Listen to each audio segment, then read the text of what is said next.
this is Sean McGowan for Acoustic Guitar Magazine. In this lesson, we're going to be exploring one of my favorite extended fretting techniques, that is using the picking hand or the plucking hand to actually fret notes on the guitar.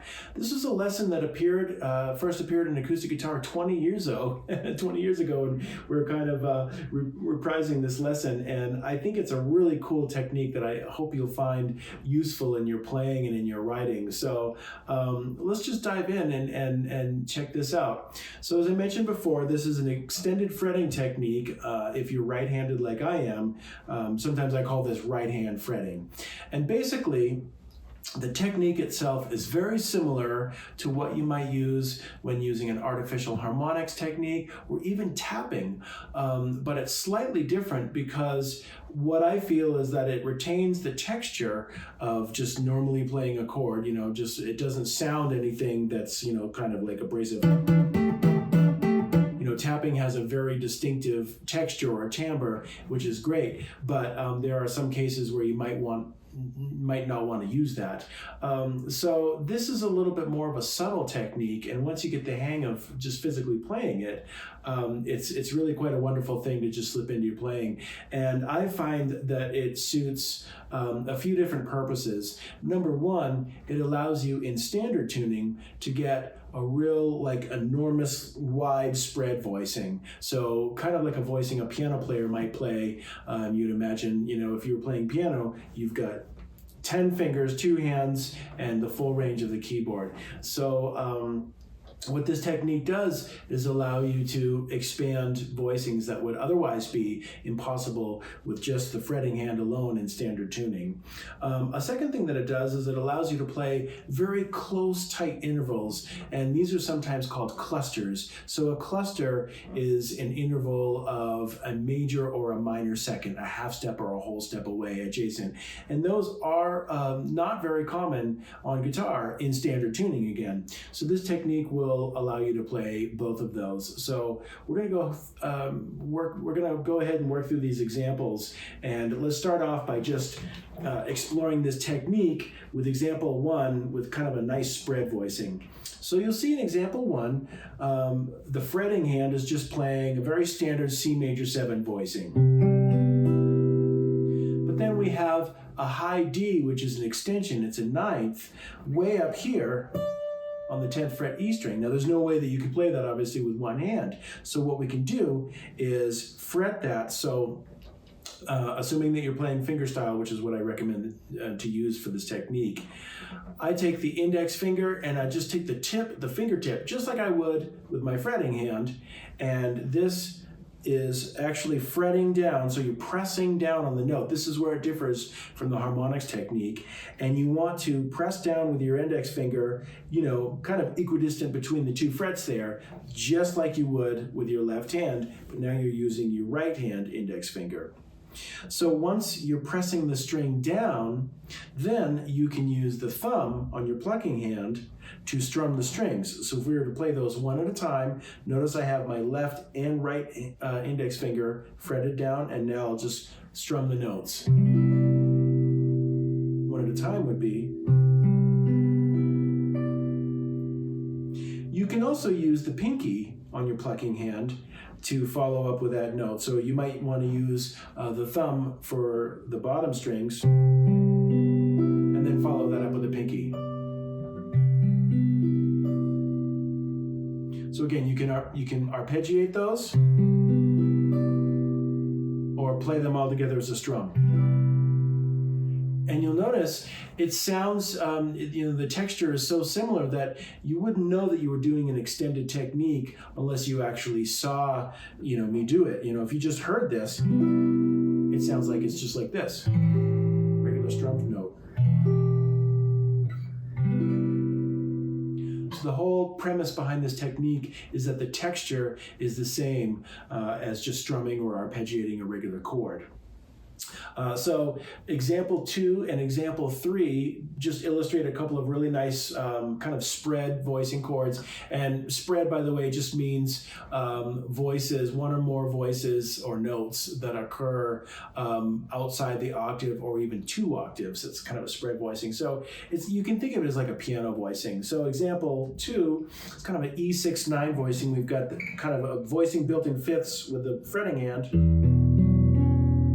open B string, and then a high F sharp on the 14th fret. So again, you can play those all together, strumming with your thumb, or you can arpeggiate those. And again, what I'm doing is just I'm holding the index finger down while the thumb plucks the strings literally behind that index finger. Example 3 is an F major 13 chord.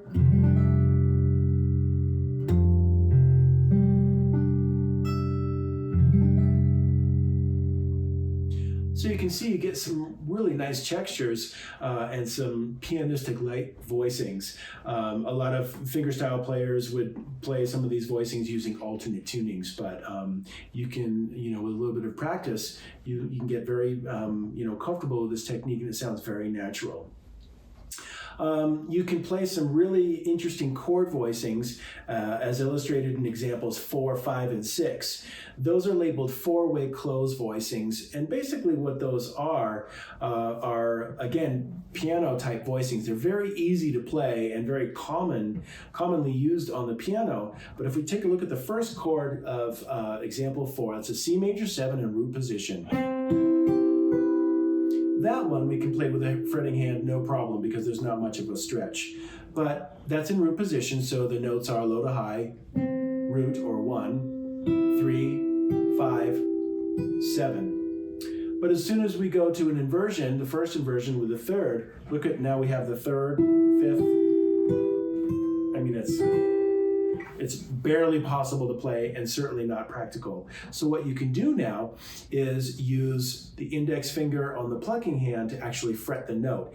And the fretted note, with all of these examples, those notes are indicated inside the square box. So anytime you see the number in the tab in a box, that's for your right hand index finger. So that first inversion now is,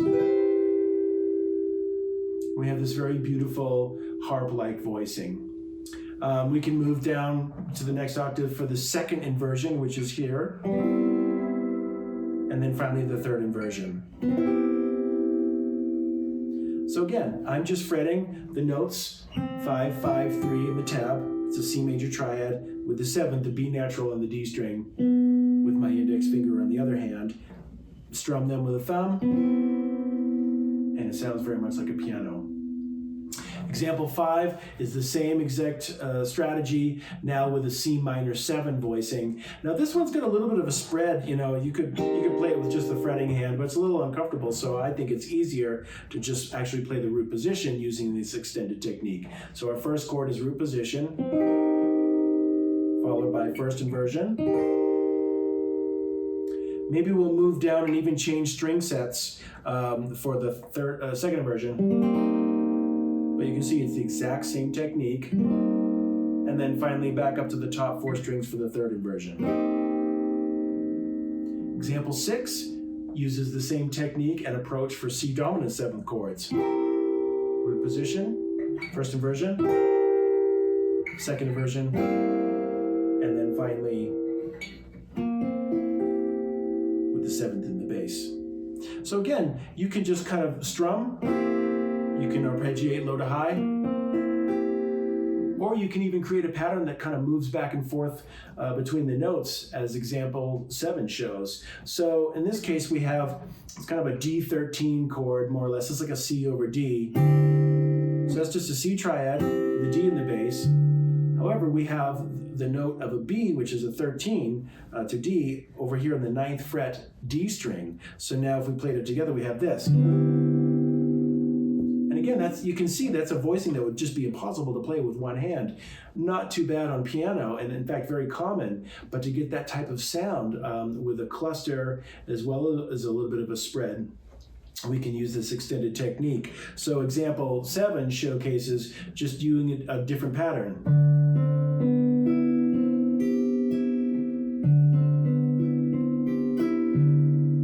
And it's just a nice little technique that you can use.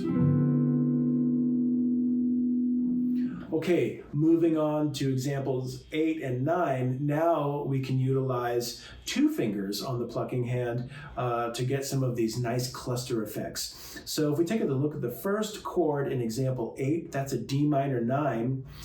Just look at the fretting hand for a second. We're just playing an open D minor triad. 5th, 7th fret, 6th fret.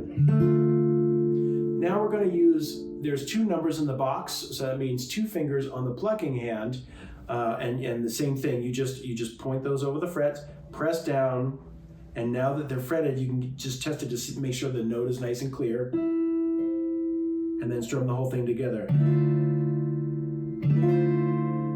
This is really beautiful sound that's very common, again, on piano, but impossible to do in standard tuning with just one hand. Next chord is like an F major 9 and A minor 11.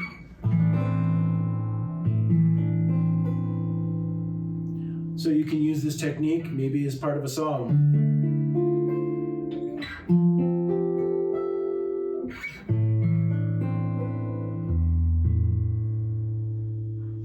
Example 9 illustrates some pretty drastic clusters, consecutive whole steps and half steps, which again is really easy on the piano. You can just kind of plunk your hand down on adjacent white keys or white and black keys, but it's almost impossible to do in guitar. So example 9, we have kind of a cluster that you would see for a D minor chord maybe. It's just D, E, C, D, E, and F.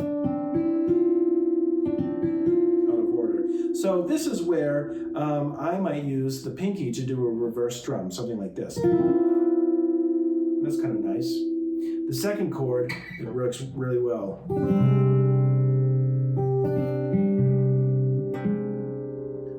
Oh, it sounds like a real exotic technique. It's kind of fun.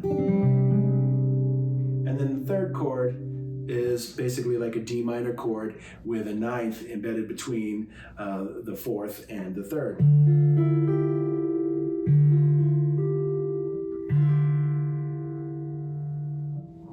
So all of these voicings showcase things that you cannot do with the left hand alone. So using this technique, once you get the hang of it, will really allow you to play these nice, piano-like voicings, whether it's a real large spread out voicing or a real tight clusters embedded within, a typical voicing like a D minor 7. Allowing you to get that 9th and 11 and all those really cool extensions. If you do have nails, and by the way, I don't, but I have many students that do have nails and can play this. It's just a matter of kind of positioning, working through your fingertip to find the right angle where your nail isn't getting in the way. Obviously, you want to just kind of maybe shift your finger to the side so that nail doesn't touch the string. But with just a little bit of experimentation, you'll be able to get this technique happening with or without nails before you know it. Okay, here's another short etude featuring a blues progression in the key of G and the extended fretting technique. This is Market Street Blues. A 1, 2, a 1, 2, 3, and.